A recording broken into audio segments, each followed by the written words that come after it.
So it was so nice to meet you this evening. How are you tonight? I'm great, just great coming out and get to see all my pals. And you never get to see everybody except backstage, and then come out here and into a small club setting and get to hear everybody too, and it's fun.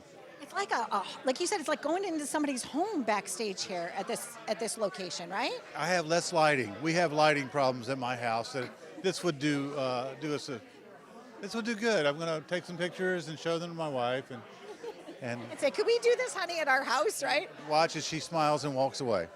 Obviously, you've got a great sense of humor because we've been, even before the mics were rolling and the cameras were rolling. Tell us about your journey and why tonight means so much to your heart. Because you've won a lot of things and you've got a lot of fame, but it seems to me that tonight is really special to you. I think giving back is you get a point in your life where you can either say, I'm going to go for everything in the world, or I'm going to try and learn what is good enough.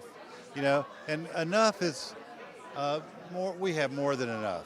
The connection with the artists, the people that sang my songs, they're to be honored. They went out and did all the hard work, and I was able to go home every day and get up the next day and write something else, and then go play the Bluebird. And after a while, that led to being a member of the Grand Ole Opry. So I'm having a great time, and just happy to be here with Jeannie Seeley and all my fellow Opry family, and be able to give back. And the people out and the fans are the ones that are the givers. They give us the energy, they give us the joy, and you know, you stand there and you do your best, and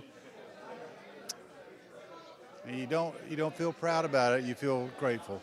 Yeah, right? Oh yeah. Oh, yeah. It's a sense of gratitude when you get to grow up and do what you like to do and have a beautiful life. I just wanted to ask you, at what age did were you in English school and you were like, somebody said, hey, that's a nice poem? Like, how does that start for you? No, it started by not being able to, being kicked out of the choir of my 100-member church because I was 11 years old and couldn't sing.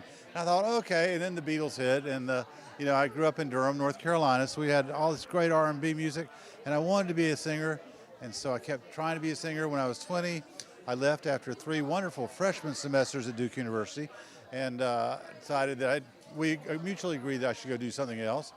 And I got on the bus and came to Nashville, got a job, and a mere 3 years later, I wrote a song that got cut 2 years later out of all the hundreds of songs I'd already written, called The Gambler. And that was my first recorded song. And my connection tonight to Dottie is so much fun because she told me at one of our wonderful functions that we have, she said, you know who the background singers are on Kenny's record? They are Kenny Rogers, Larry Butler, and Dottie West. So listen to Kenny's record of The Gambler, and you'll hear Dottie West on it. So she's a very sweet, very special woman. I was always a big fan. I thank you so much. And Scott just gave us the wrap up. That means that the show's about to begin. So stay tuned. We've been living it up right here with Don. We're going to start the chorus right from the start. And I can play this all night long. You got to know when to hold up, know when to fold up, know when to walk away, know when to run. You never count your money when you're sitting at the table. There'll be time enough for counting when the dealing's done. There will be time enough for counting when the dealing's done. There will be time enough for counting when the dealing's done.